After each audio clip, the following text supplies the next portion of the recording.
Welcome to episode 6 of The Riser. I'm Greg Strong, the Canadian Press, here with Ted Wyman of Postmedia, and we'll soon be joined by sports broadcaster and voice talent, James Cybulski. James has worked in radio and television for both TSN and Sportsnet. He's a co-host of the Clearing the Crease podcast, and he's the voice of EA Sports NHL 24. Before we get to James, let's get an update from Ted on the weather and the vibe that is southern locale. Are you still in Mexico, Teddy? Still in Mexico, baby. Yeah, having a wonderful time. I'm now in a town called San Pancho, which is in the Nayarit province, a bit north of Puerto Vallarta. Absolutely beautiful. Just a groovy, fun little town. Great surfing, waves. I don't do any surfing, but it's fun to watch. Beach, just really, really fun place. Great food. Actually, I'm not supposed to tell people because it's so good. But anyway, I just told you guys and everybody else that listens to us. So there we go. Bad start for me on this show, but yeah, having a great time. And I'm telling you, Greg, my phone's been blowing up today with sports news. So lots to talk about on this one. Oh, plenty of sports news. A sweet 6 degrees with sunshine today in Newmarket. I know you're wondering. Let's move on to our guest, James Cybulski. You know, there are a handful of sports media types that could really be called like a king of all media kind of vibe. Done a little bit of everything: radio, television, pods. Now he's doing video game work. It's our pleasure to welcome James to the Riser. James, how are you? Some might just call it a media whore, right? Or survivor or media survivor. Yeah.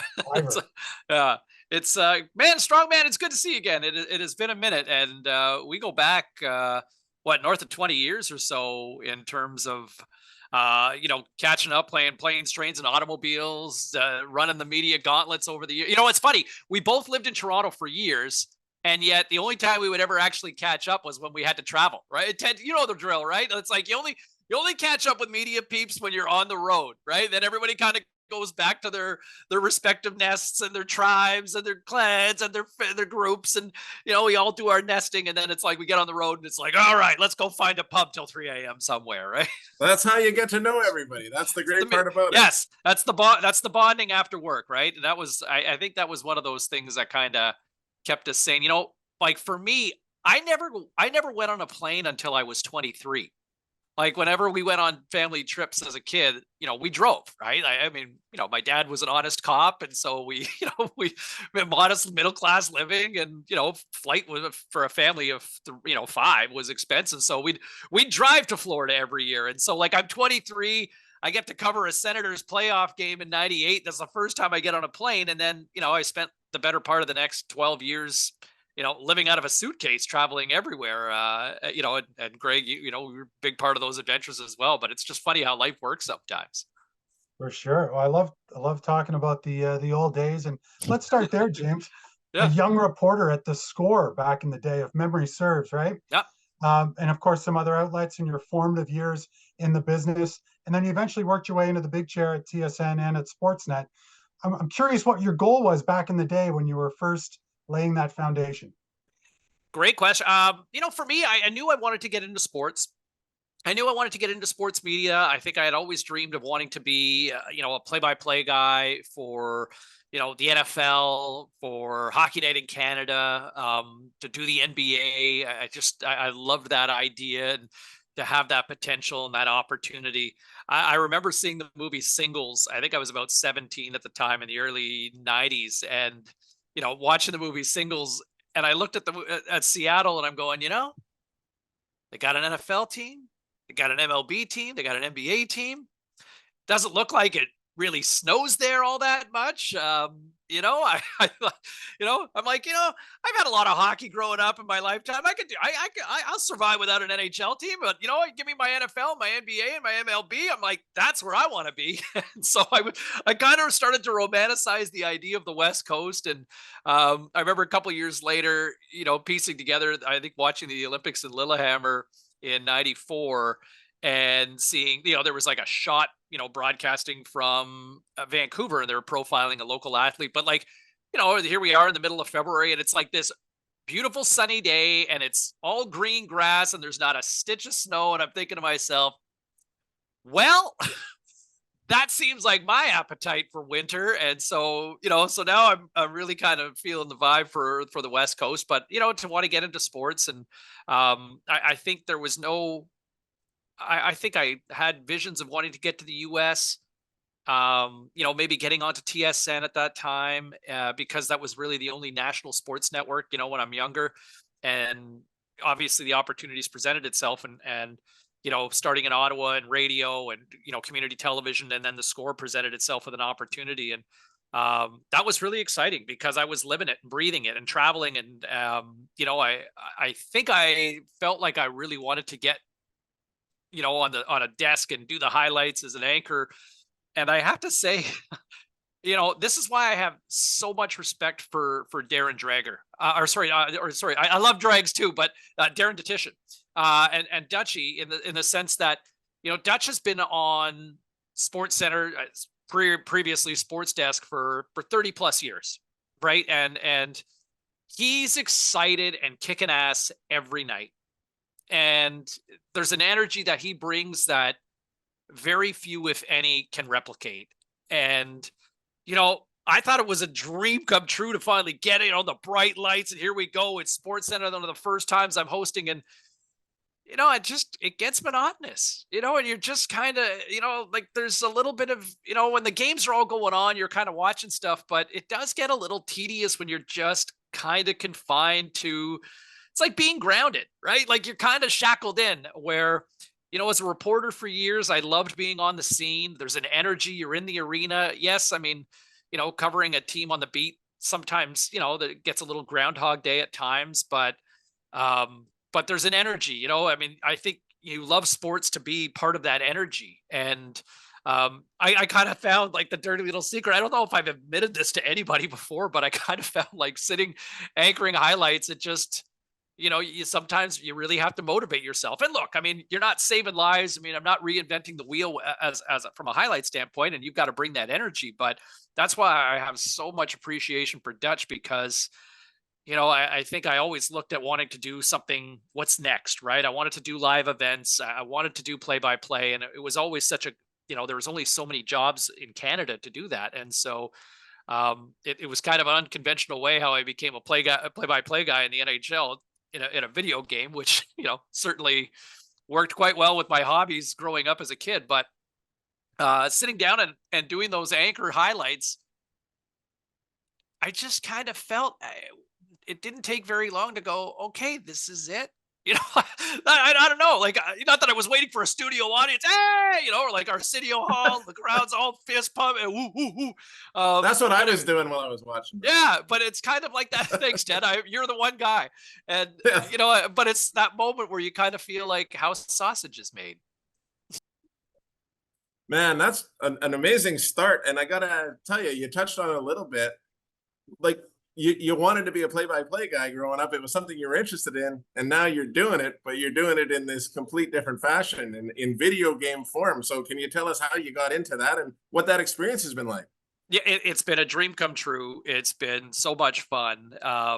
And, there's some long days as well, but this goes back about 6 years ago now, where one of my close friends in the industry, and previous to that, a guy named Davis Sanchez, who is now an analyst for the NFL and CFL on TSN.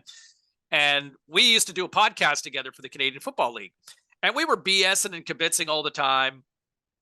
And suddenly one day we were talking, and he just said, I was talking to my buddy who was a producer with EA. And he was telling me about how, his buddy who was a producer with the NHL video game with EA Sports, Electronic Arts, they were auditioning for a new broadcast crew. And, he had mentioned some of the names, and I was kind of familiar. I was like, hey, listen, do you think you could ask your buddy if I could audition? And he said, yeah, let me look into it. And so a couple days later, I got an email from the legal department from Electronic Arts and just saying, hey, your name's come up. We'd like to schedule an audition. And so it was all on the up and up. And I went in one day and kind of laid down some voice tracks and, kind of just tried to be my goofy self, but also try to bring that energy. As a longtime wrestling fan, I probably watched way too much wrestling and definitely influenced my broadcast style. So I went in and kind of gave it my all and walked out and was like, I don't know what happened, but I had fun doing it. And life goes on. About a month later, they followed up with, hey, listen, we've shortlisted the audition selection process. You made the short list. We should have a decision in another week or so. Great. Still at the table, right? Still in there. And a month goes by and nothing. And I just kind of thought, hey, it was, if nothing else, it was cool that I gave it a shot. And so a month goes by and they get another email saying, hey, look, we'd like to schedule a chemistry test with you and another voice talent. And so I'm like, okay. And it's Ray Ferraro that I wind up meeting up with at the studio. And so Ray and I had worked together briefly at TSN. And so I knew it was serious because I knew they liked Ray, because Ray's amazing. Right. And so we did a little something and I think they liked it and they said, okay, we'll be in touch. And crickets for another month. And then finally, they're like, look, we need one more test if you can come in. And now it's like, oh boy, okay. And finally, like, this whole process has now gone on like 3 months. And I think they put it out there and were kind of honest in the sense that, look, you're kind of an unconventional play-by-play guy. You're kind of an unknown from an American commodity standpoint, right? I mean, you're talking about Jim Hewson, you're talking about Doc Emmerich, you're talking about Gary Thorne, like, you're talking about legends. And then who the fuck is James Cybulski, right? So I went in and I think they liked what they heard that third time, and they said, we'll let you know in a week. And true to their word, they kept me waiting the whole week because, man, every email, every text, every phone call, this is it. That was one time I really, really wanted it. And when I finally got the call, I've been fortunate to do a lot of really cool things and see a lot of cool moments and experiences, but that was one of the coolest moments, to be offered the position of being the voice of a video game that I grew up playing and has got pretty good legacy with over 30 years now in the market. So pretty proud of this being year 5 with NHL 24. James, let's rewind, if we could, to 2006 and the Turin Winter Olympics. Yeah, in Italy. Fond memories. You and me, buddy. You and me. I remember there was a little workspace / bar that sold $2 Heinekens, but it was also the James Cybulski, sit down and craft that day's piece area. Tell me, I'm really intrigued. I want to hear about your highlight moment from those games, but I'm also wondering how you navigated coverage of the Turin Olympics when you, if memory serves, you did not have venue access accreditation. So we had actually, good memory. We had actually improved our accreditation status to go from Athens in 2004 as being completely unaccredited. So we actually earned a reputation, our nickname amongst the Canadian Olympic Committee and some Canadian athletes. We were the sidewalk boys. Myself and my camera colleague was Michael Wasilewski, the voice of Europe, as he was known as. Big Polish guy who just a real character. So Michael and I would travel around, and so in turn we were non-rights holders, so we couldn't have a camera, we couldn't have cameras in there, so we always had to get our access or video access off site, which I think COC members, Canadian Olympic Committee, public relations, communications members, they understood the rules, and so we weren't the only ones. So they would typically bring an athlete who we were looking to speak with over to us eventually, but it was usually 4 or 5 hours after their big moment, right? So they had basically talked to everybody else, and once they're done, they'd find a vacant parking lot at 2 o'clock in the morning and come talk to us. So that was neat. It was funny because the media village in Turin, it almost felt, not that I've been to rehab, but it kind of felt like a rehab facility. Like the rooms were small, right? The beds were just like a little single bed. Like there wasn't, you weren't having a party at your place, right? So we kind of hung out in this like cafeteria downstairs with the Heinekens, and got to know the bartender pretty well. And he'd pour, 3 fingers of Jack Daniels at 2 o'clock in the morning when we'd finish work. And so that was always fun. But I look back on that, and, so much was about the Team Canada flop in men's hockey, right? And, the women's hockey team did well. Curling had a pretty good run. Um, but and obviously speed skaters had a good run. Chandra Crawford, I remember her energy when she won gold in cross country skiing. That was a really nice moment. I thought she screamed star, just how well spoken she was. But the moment for me was pretty early in the games, and it was Jennifer Heil going for gold in freestyle. And, you know, to be kind of there in a venue watching that. And I was there in Athens, but it was different. I hardly saw any events because we weren't accredited, so we couldn't really get into anything. But here we had the access to watch, and to watch, it was that moment where she was going last. The defending champion had set the bar. Like, basically, Jen Heil needed a perfect score to win gold. And she did it. She nailed it. Going last, like, that sort of pressure in the Olympics where you have to nail it.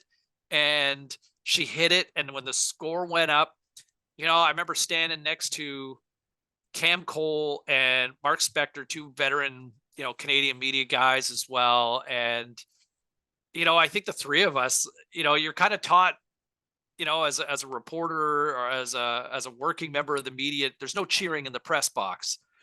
But that was one of those moments that I just had such an intense feeling of pride and proud to be a Canadian, as here was this woman halfway around the world and just had all the pressure on her for everything that she had worked for and owned it. You talk about owning the podium, like, she crushed it. And I was so proud for Jen Heil. I was so proud in the moment to be a Canadian, to watch a Canadian win a gold medal like that, live, being there right at the base of the mountain at the time.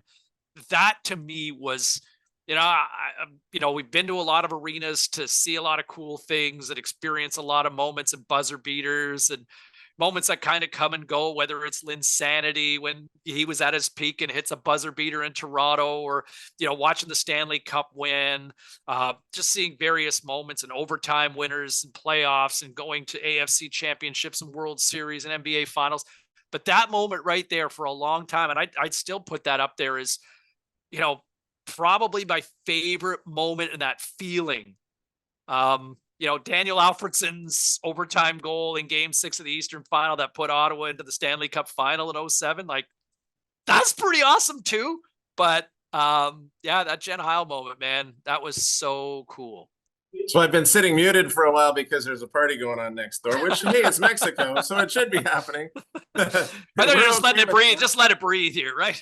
I just want to go join them, actually. But let's keep on with this. I did want to ask you, just a thought on the current state of sports. And one of the things that's obviously really hot is the NHL and the Vancouver Canucks. I mean, what a season they're having. And they pick up Elias Lindholm. And, like, do you think they really have that, the pieces to have a legitimate shot at the Stanley Cup?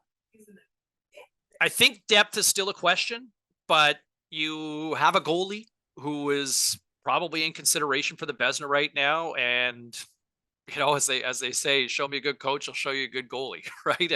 And Thatcher Demko is healthy and he's been fantastic, but he's also had a really capable backup in Casey DeSmith, who's spelled, who allows the luxury of Demko getting those rests, right? Like, getting those breaks and those opportunities. And, you look up front, there's lots of scoring power, right? I mean, Brock Besser's bounced back in a huge way. JT Miller has been nothing but clutch. You look at the numbers he's put up the minute he got to Vancouver in the last 5 years now. Elias Pettersson has finally emerged as the player that everybody in this market hoped he could be. And so you have these horses that, look, I think to win in this league, your best players need to be exactly that, right? And Vancouver's got that all season long. Pettersson, Miller, Besser, Hughes has been insane. He might win the Norris Trophy this year.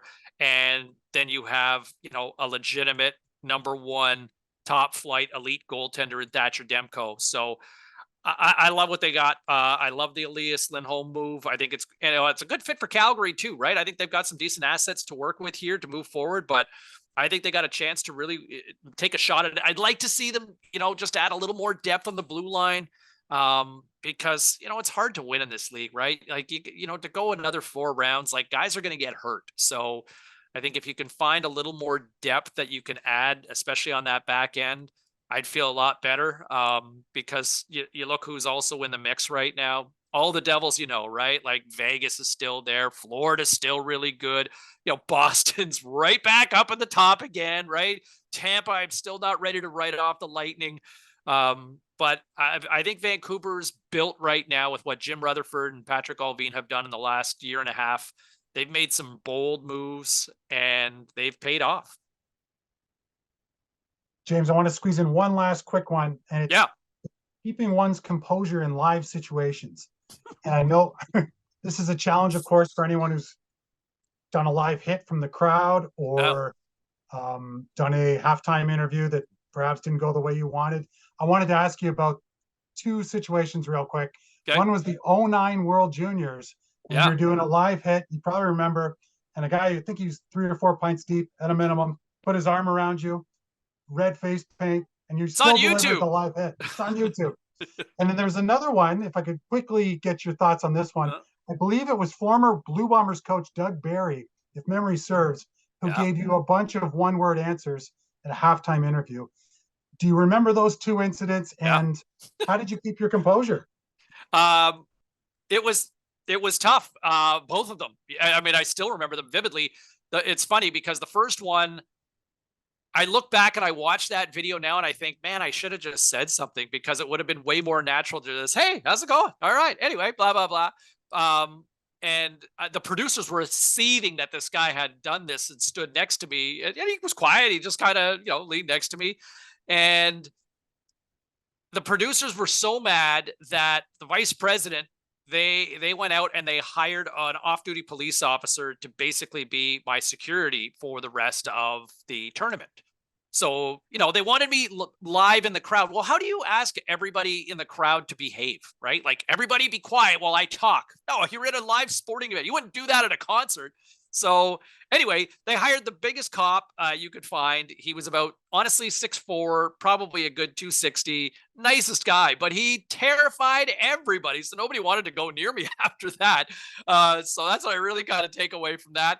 And then the Doug Barry one, man, I just thought Doug came across as such a dick. To me, I just thought he looked bad. And I remember Michael Landsberg really played it up the next day, I think, at Off the Record. And it was just unprofessional. And we never talked about it afterwards, but I just remember, I don't wish ill on too many people, but I remember when Doug Barry got fired later that year, it was like, okay, karma, you reap what you sow.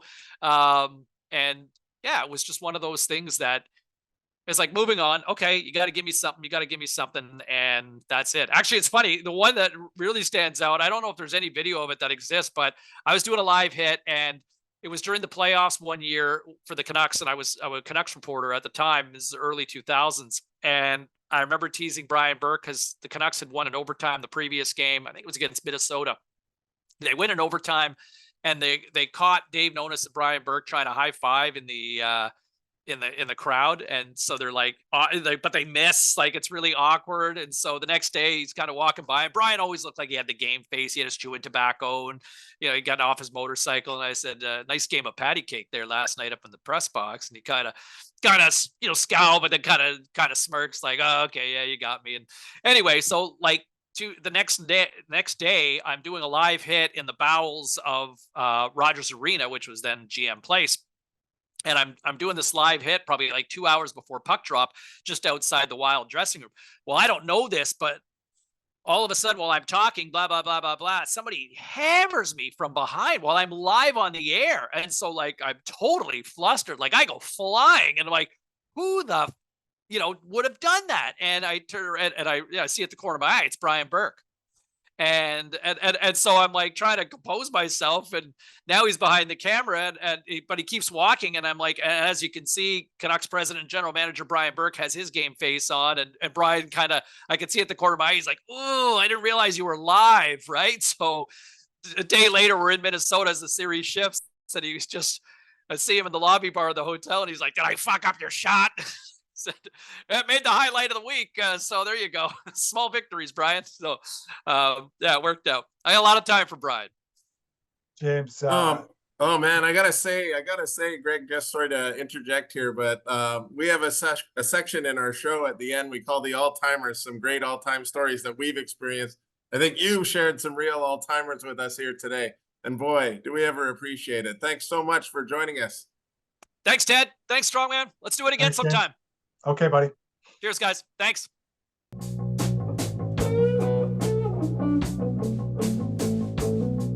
Well, great to have James on. Loved his old stories.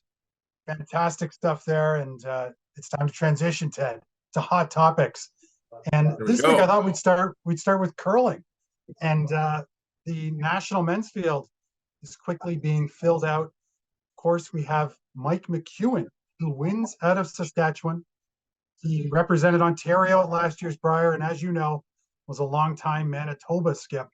I'm curious what your thoughts are in this wild card free agent era of the last few seasons. Are the days when we connect with curlers, Ted, with their provinces officially over? Oh yeah, long gone. I mean, Brad Jacobs is competing for Manitoba this week.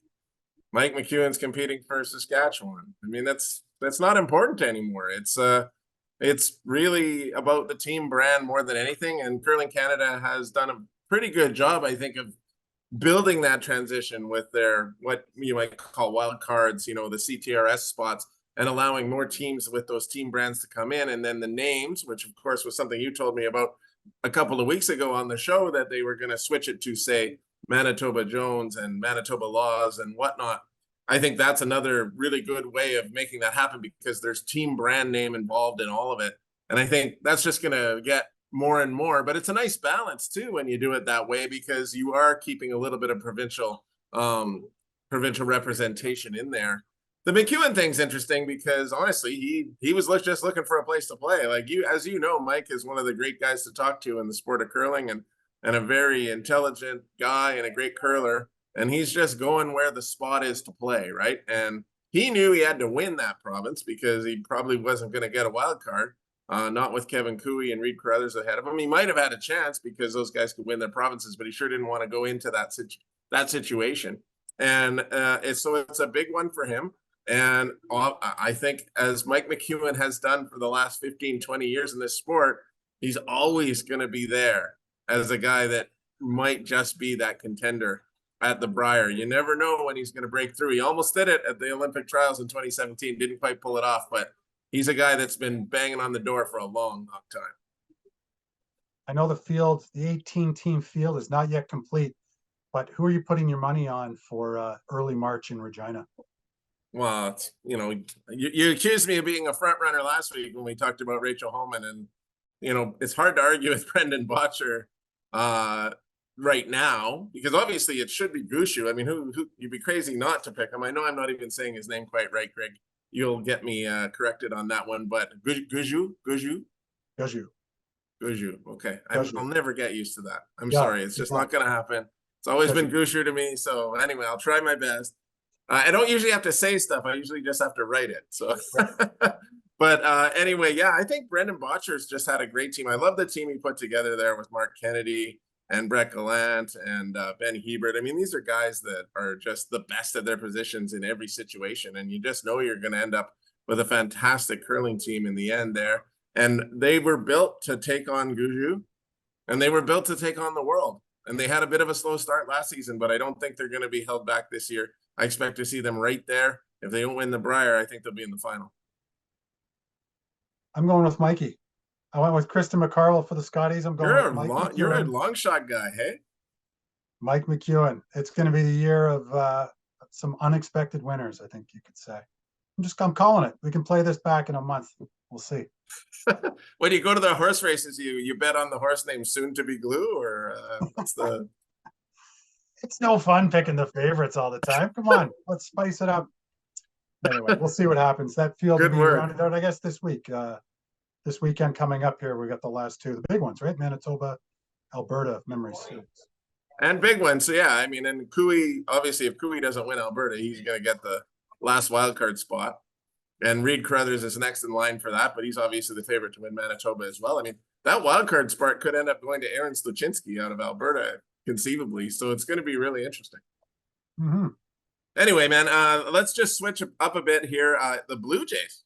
So they finally get somebody. It's Justin Turner. They bring him in. A signing to get a bat going on that roster. We talked about it how many times?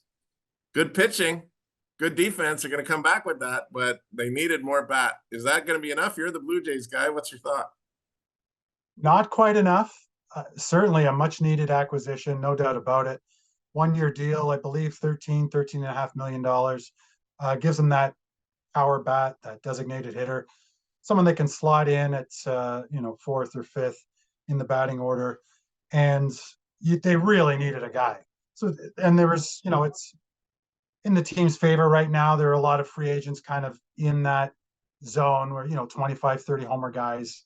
It's kind of a matter of more of a buyer's market, I'd say, right now. And the Jays, I think, did well to pick up Turner. I still think they need one more move.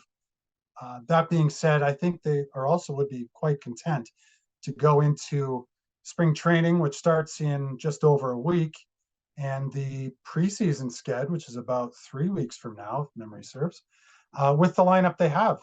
They've got the pitching, and as you say, that's the big thing. If their rotation can stay healthy and deliver the way it did last year, I think they'll be in great shape. Pretty solid bullpen, and I think they've tinkered with their offensive setup. I think Don Mattingly will be more of an offensive presence in a, not the hitting coach per se, but coordinating the offense and really trying to get these guys who underperformed a bit last year, looking at Dalton Varsho, Vladimir Guerrero Jr., a few others didn't quite post the numbers they were expecting, and kind of get that entire offense humming again and get to the point where they're a 95-win team and can maybe threaten for the American League East title, because they certainly don't want to be in the wild card mix again. It has not worked out well for the Blue Jays. Swept in 3 of the last 4 wild card rounds. So we shall see. The boys will be back playing in a couple weeks here. So. Yeah, I mean, if you get those Vladdy numbers from the year before, like he was in the MVP conversation. I mean, if you get those numbers, that's a huge difference in that batting lineup. So that might be the biggest key. More than adding, it's getting better performances out of the guys that were already there. For sure. Yeah, it was 2021, actually. He was second in the MVP voting behind Shohei Ohtani. And 48 homers and 110 ribbies, something like that. I mean, a tough ask to duplicate that career season, but I think more is expected. And Vladdy be one of those guys who needs to step it up there. So we'll see what happens with the Jays. We've, of course, got this long Super Bowl countdown, Ted. I mean, we can talk about Taylor Swift. We can talk about Travis Kelce. We can talk about Patrick Mahomes. Here's my question. Do we really need 2 full weeks between games when it comes to the Super Bowl? I'm tired of it already. Well, is it about hype, or is it about letting the teams be rested up so that they can be at their very best? I mean, if it's the door number 2, then that's obviously a good reason to do it. I do feel like, certainly I cover the Grey Cup every year in the CFL, and I do feel like that league is doing its best right now to extend it, right? Because they had their playoffs on the Saturday, and then they had the Grey Cup on the Sunday. So they added an extra day, a little bit more time to travel, a little bit more time to rest, a little more time for things like media days and whatnot. Believe me, those are a big deal. And all of those are the same in the Super Bowl, except to a 100 times degree, right? And with all the hype that goes on, I think it's an okay thing. I mean, I didn't really spend too much time thinking about the hype last week. It's a rest week. Now it's building up again. And it's going to be, hey man, come on, this is a great matchup. Like, this could be one of those Super Bowls for the ages. Hopefully it's not a dud. I thought last year was a great year too, until right at the very end, and the ending of the game I thought was a bit of a dud, but it was really good up until then. And I just hope that is what we get. As a fan of the NFL, that's what I cheer for more than anything, is just a really great football game. My friend is behind me here. She's a big Chiefs fan. She disagrees with me entirely. She wants a 50-0 game. So we're going for that. It's going to be good. Yeah, well, I mean, it's what, a 1.5 point spread when I last looked. Niners, I think, the slight favorite. But I mean, the Chiefs, how do you bet against the Chiefs? What I'm intrigued about, I love some of the other stuff. I love the prop bets. I love that football fans lose their mind because Taylor Swift is shown 27 times during the games. I really enjoy that. What I'm really intrigued about more than anything is what kind of number, when it comes to ratings, this game generates. And I think obviously it's a great matchup. It's in Vegas. It's going to be through the roof. The NFL arguably has never been more popular. But this year with the Swift factor, you always have non-football fans watching Super Bowl. I think that is going to go up exponentially this year, given how many non-football fans are going to be interested just for Taylor Swift alone. Never mind all the teenage girls who'll be tuning in. Yeah. Wouldn't normally, perhaps. So it's going to be fascinating to me to see what the ratings for this Super Bowl end up as. I will go out on a limb and predict best of all time, because we know how much that Taylor Swift factor has increased it. And I just want to check, because I'm pretty out of the loop here in Mexico. She is confirmed that she's going to be at the game? I don't know if it's 100% confirmed. I thought there was a there have been conflict. several stories over the last few days on how she can do it. I think she has to perform in Tokyo on this Saturday. So it's a matter of, a That's late not easy. flight. And yeah, it's not easy, but I'm sure if anyone can do it, Taylor Swift can. Yeah, I'm So guessing look she'll forward to have a that. better situation than our last flight through Tokyo, where we had to sit for 12 hours in the airport. And thank God we found beer. Yeah. Yes, that's right. It was a closed terminal as well. There was literally nothing in it. You couldn't get any food, but we did find a place that had beer, so it saved our lives. Greg, NHL getting interesting, coming down to the the nitty gritty here late in the season. The Winnipeg Jets make a big trade. They get Sean Monahan. The Vancouver Canucks make a big trade. They get Elias Lindholm. These are very good players. Top line, second line centers. Going to improve their top six. Winnipeg's really excited about having Monahan. And they didn't play great going into the break. So I think this is really going to be a nice boost for them. But as James said, the Canucks are playing great hockey, and they're adding to a guy as well. And I mean, as we speak now, this game is going to happen tonight, and on the night that we're recording, but the Edmonton Oilers going for an all-time record, tie on all-time record for wins in a row. They have never lost since the riser started. I think maybe we're the key. Aren't we, Greg? I'll tell you one thing. It feels like Groundhog Day whenever we talk about the NHL here. We're talking about the Canucks, the Jets, and the Oil crushing it this season in the West. And the other thing we talk about, the Leafs, and whether Sheldon Keefe's job's on the line. And sure enough, this afternoon, I saw this thing on a popular Canadian sports website on whether he's lost the room or not. Very interesting.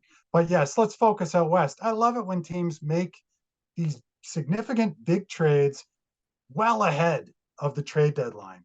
Those deals in the day or two right before the deadline, to me, it's never a good idea. They work out on occasion, but usually they don't. I really like the ones where they're a few weeks early. You get a chance for the new player to really work himself into that team, really start to gel. And it takes the pressure off. So you don't have this constant build of what's going to happen. Is this GM going to strike? Like right in the day or two before the deadline. I really like how the Jets and the Canucks have handled this. And I think they're in great shape to make deep runs in the conference playoffs this year. Right on, man. Let's transition to CFL free agency, Ted. And a big day. I know you're in Mexico. You're not privy to a sports ticker necessarily in your living room there, but the Blue Bombers making some big moves. Break it down. What are your thoughts on Winnipeg's moves? My thoughts are that you can color me shocked. This is not what I expected to happen for the Winnipeg Blue Bombers. So they've lost two pretty big important players. They lost, it sounds like anyway, reportedly losing Jamarcus Hardrick, who's their right tackle for the last 5 or 6 years, an all-star, outstanding offensive lineman in the West last year. They're going to lose him to Saskatchewan. Demario Houston apparently is signed and is going elsewhere as well. But there was a lot of talk that they were not going to be able to retain Brady Oliveira, who was the most outstanding Canadian last season in the CFL, and Dalton Schoen, who was the most outstanding rookie in 2022 and was fantastic again last year, probably the most productive receiver in the CFL the last 2 years. And on the same day, they signed them both They're both going to get 230,000 next year. Brady's going to get a second year at 240,000. That's a little less than he was asking for. He wanted 250 for each year, and he believed he could get it from another team other than the Bombers, and apparently he was ready to walk. But it's a big signing by the Bombers because they did not want to let a hometown boy who has had a great success, is only 26 years old, is absolutely loved in the community. They didn't want to let him go, and they made sure it didn't happen. So very big day there. Certainly other things going on around the league as their free agent negotiation period is open and other big names are on the move and have been signed already and are in talks. But really, Oliveira and Schoen were the two most marquee names on the free agent list this year. And Winnipeg getting them back is really going to give them a chance to stay at the top at where they have been since 2019.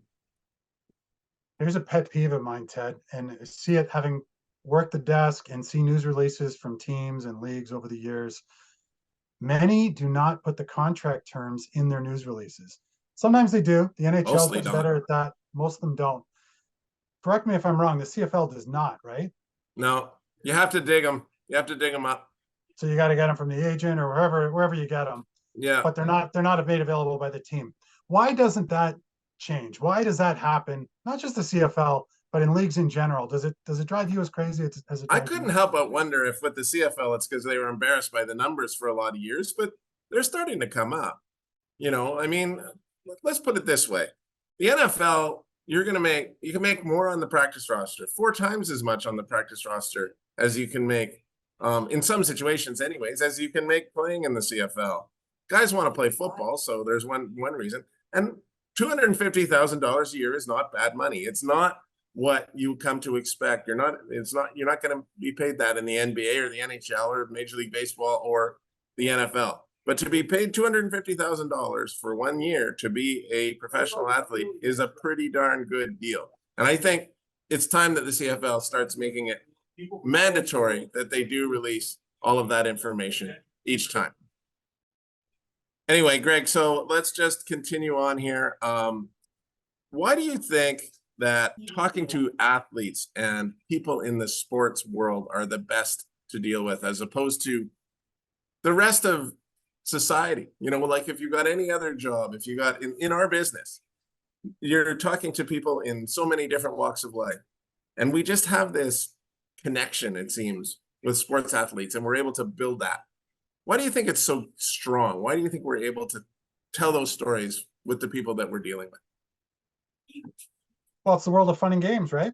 For starters, I mean, that's the big base. That's the foundation. Is we're covering sports events, and in many cases, these games, these events are a nice break from the day-to-day life that everyone, the 22 hours a day, you've got an hour and a half or 2.5 hours at the ball game. Well, that's fantastic. So I think, just to be a part of that, either as a reporter or as an athlete, I think it's a great vibe to start with. You're there doing something that you like. And I think the subject, whoever's talking to us, is, more often than not, happy to be there and happy to chime in.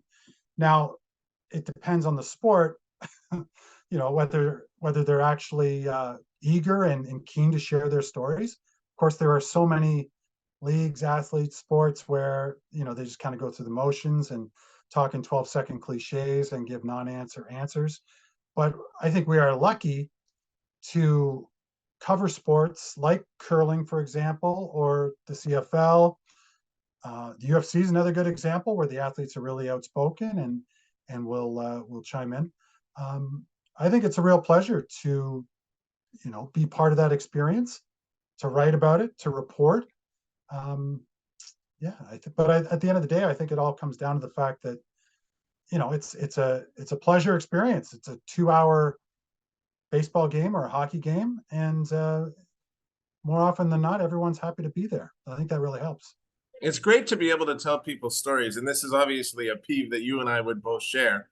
It's why it gets frustrating when you get hi-hatted by a major league player, where they're just sort of either not at all interested in talking to you, or they're going to give you those one-word answers, as we talked about with James before, because all you're really trying to do is tell their story. Just And believe me, although a lot of people don't see it that way, the media has always been that connection. And for years, it's a little different today, but for years, the only way that the public would get that ability to know a player or know a coach or know anyone was through the conversations we'd have with them. And it was always very much to the team's advantage to have us there trying to tell those stories. So it's really not, now they all hire their own people and they can do it on their own, but you're not going to get the same kind of perspective from someone who works for the team as you can get from somebody who is looking at it from a complete clean sheet. So I hope that we can maintain that, because I don't know that sports journalism will be the same unless we can. It's an interesting one. A big part of our business is about building relationships. That's a huge thing. But it's also when you're covering, a run-of-the-mill Bombers game, or I'm covering a run-of-the-mill Blue Jays game. The reality is we know the 2 or 3 guys on that team who are good talkers, and we often go to them. And in Toronto, for example, the manager is a pretty good talker too, John Schneider. So spoiled in some way to have, consistent quotes and, good energy, good vibe. There have been a lot of locker rooms over the years where that's not the case. And it can be really challenging when it comes to storytelling, and also just that background that you need, and being able to interact with athletes and such. I don't know what your experience is like in Winnipeg, but I imagine it's similar when you're covering the Bombers or the Jets room or whatever it might be. Oh, it absolutely is. But there's different levels of it. And, one place where I've always really liked the access is the Olympics, because they have the mix zone there, right? The athletes have to come through. You might not get as much time as you want, but you're sure going to have a chance to talk to them. And that is a media policy. They have to come through, and you really do get an opportunity to talk to people. And when they're doing something that's so meaningful to them, they're in a highlight moment of their lives. It's something they've worked at forever just to be there in that spot. To be able to get them and get their perspectives and understand it is really one of the great things that you can do. And I love the day-to-day going to football practice and talking to guys after practice, and you get to know them a bit, and it might take 3 or 4 times of chatting with them before they start to open up. But I love that part of our business, and I appreciate it. Harder with the NHL still today.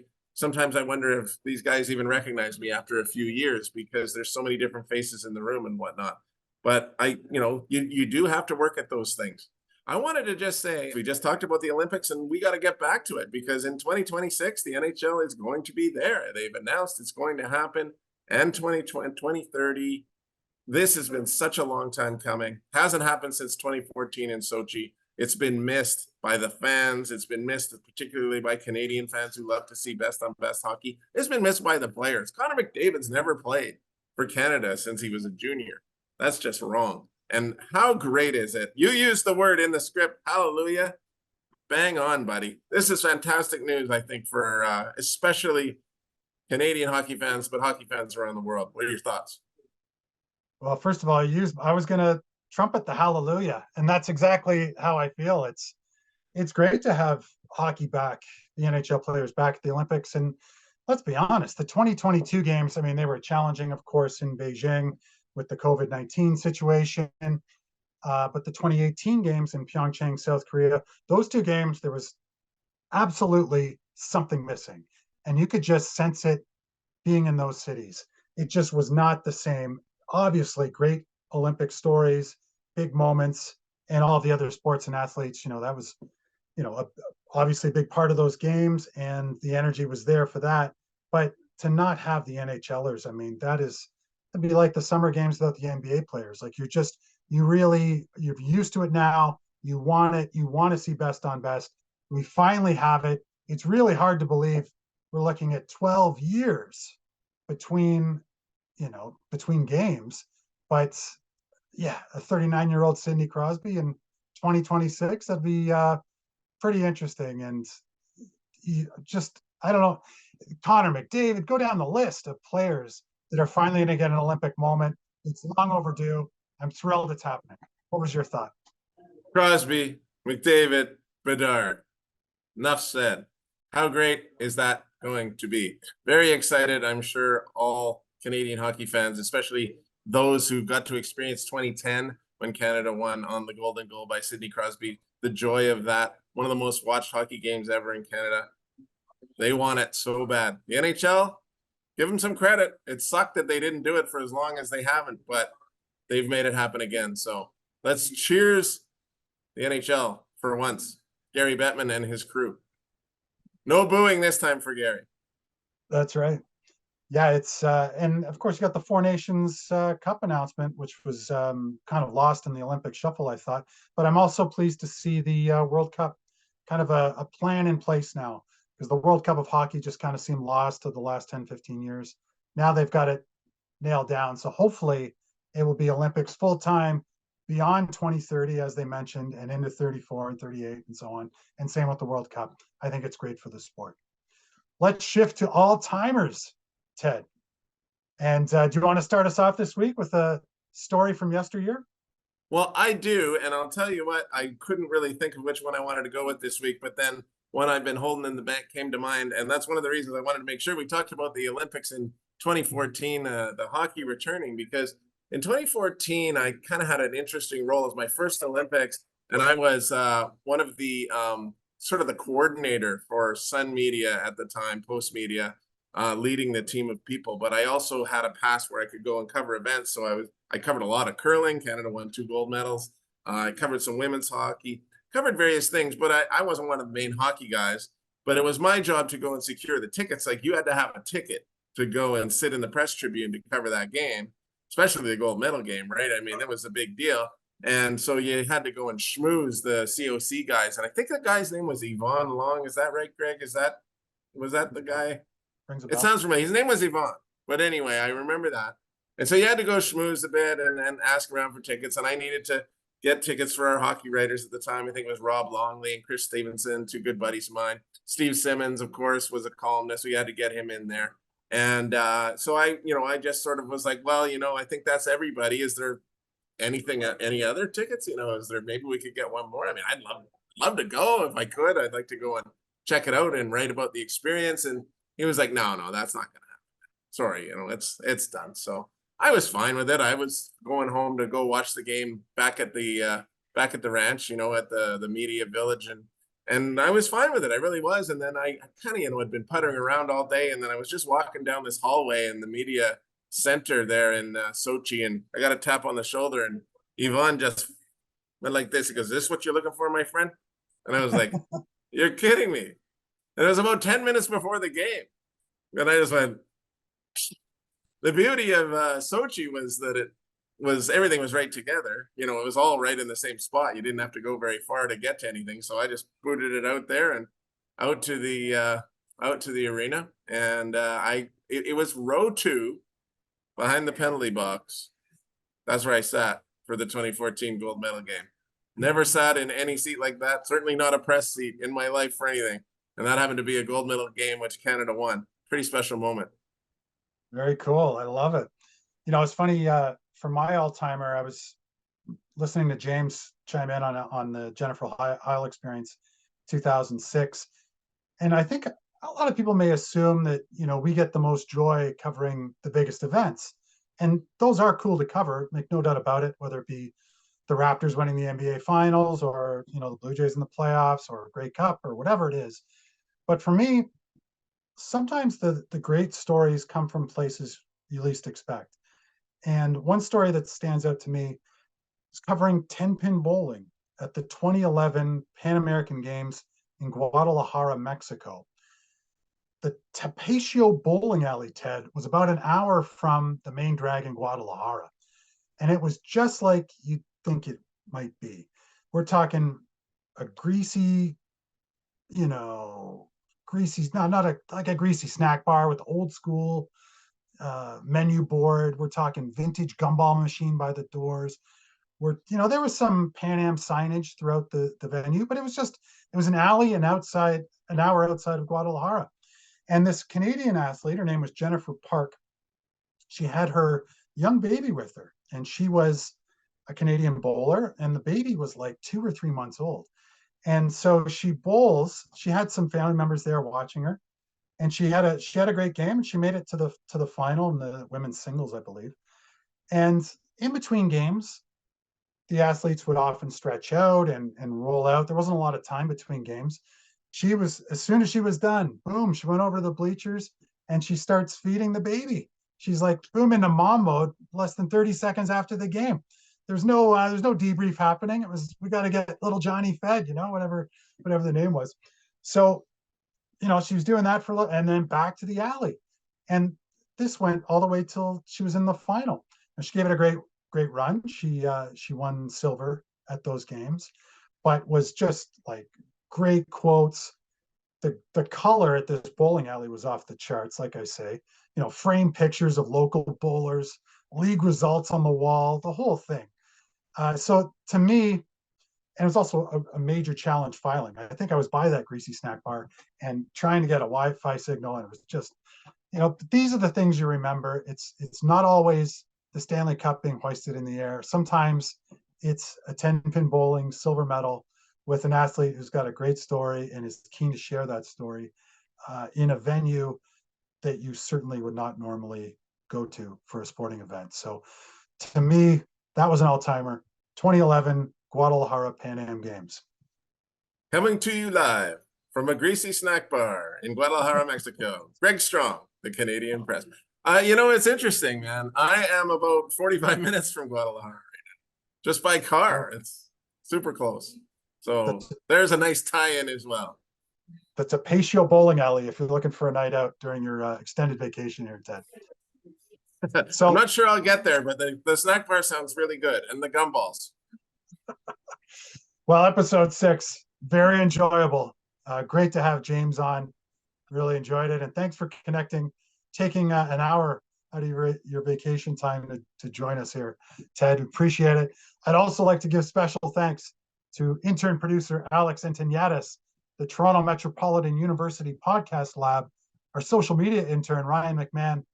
Music is by Tuesday Night Jam. Our logo design by John St. Clair. Follow The Riser on social media. Please subscribe. We will see you next time on The Riser.